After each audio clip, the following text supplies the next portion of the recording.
While the West is distracted by its own internal noise, a steady industrial thunder is rising in the East. The era of the hollow hegemon is ending. But what's replacing it isn't just one superpower, it's a triad. Russia has the fuel, China has the machines, and India? India has the people and the future. Together, they are an ecosystem the West can no longer contain.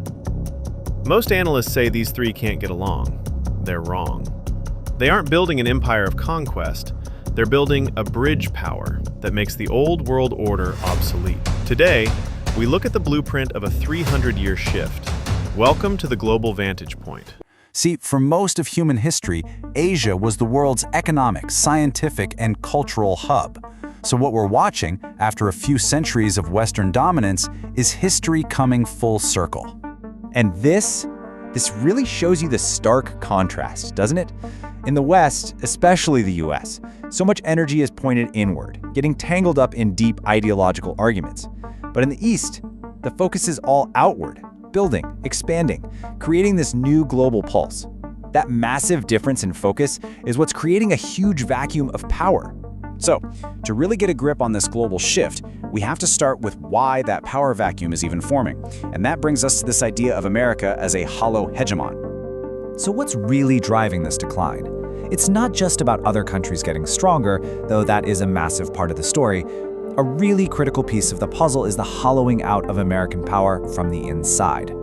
The evidence points to decades of these mounting internal problems. I mean, think about it. We're talking about crumbling infrastructure, a national debt that just keeps ballooning into the tens of trillions, and deep political divisions. This kind of internal decay just sucks up resources and attention, and it starts to eat away at the very foundations of a nation's strength. And on the outside, well, it's been compounded by this pattern of inconclusive or even lost wars. From Vietnam all the way to Afghanistan, these long conflicts, plus actions that have frankly alienated some key allies, have really chipped away at the perception of America's once unshakable power. So here's the crucial point. This is what it means to be a hollow hegemon. You have this massive global military and political footprint, but it's all stretched over a domestic foundation that's, well, weakening. It's that imbalance, that gap, that creates the very vacuum of power we're talking about. And we all know a vacuum never stays empty for long. So the big question is, who or what is filling that vacuum? Well, it's not just one single rival, it's three major powers, all acting together in this pragmatic, strategic alignment. And this is what we're calling the new Triad. Now, this isn't a formal military alliance like in the old days. It's more of a troika of nations, Russia, China, and India, working together to systematically build a whole alternative to the US-led system. And their strategy is actually pretty brilliant. Instead of direct confrontation, they're basically building a parallel universe. They're setting up their own development banks through groups like the SCO and BRICS to compete with the IMF and the World Bank. They're starting to trade more and more in their own local currencies to slowly chip away at the dominance of the US dollar. It's all about offering a new option, a new center of gravity for the rest of the world. And this isn't just some abstract political theory. The economic forecasts show that this fundamental flip in global power isn't just possible, it's looking pretty imminent. Just let this number sink in for a second. By 2030, which is right around the corner, for the first time in 300 years, not a single European country will be among the world's top 3 largest economies. That is a historic, tectonic shift. So if the old powers are fading from the top spots, what does the new world order actually look like? Well, the data points to a reordering that would have been absolutely unimaginable just a generation ago. And here it is, the 2050 flip.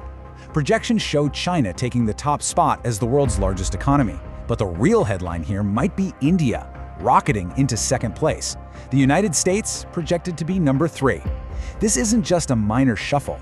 It's a decisive cementing of economic power back in the East. But inside this new triad, one nation really stands out. It's the one that complicates the whole picture. The one that could act as a swing state or a bridge power. And that nation is India.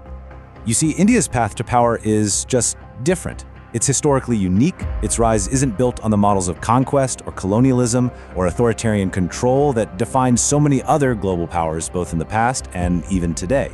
This quote really nails it, because India's model is what you might call non-acquisitive. it has a different kind of legitimacy on the world stage. It allows it to be a trusted partner for many developing nations, but also a democratic counterweight that the West can still work with. It's positioned really as a crucial bridge between East and West. So when you zoom out, what we're really witnessing is the potential end of a very specific 400-year chapter of history. From the Industrial Revolution through the Age of Empires and into the so-called American century, a long tide of Western dominance defined the modern world.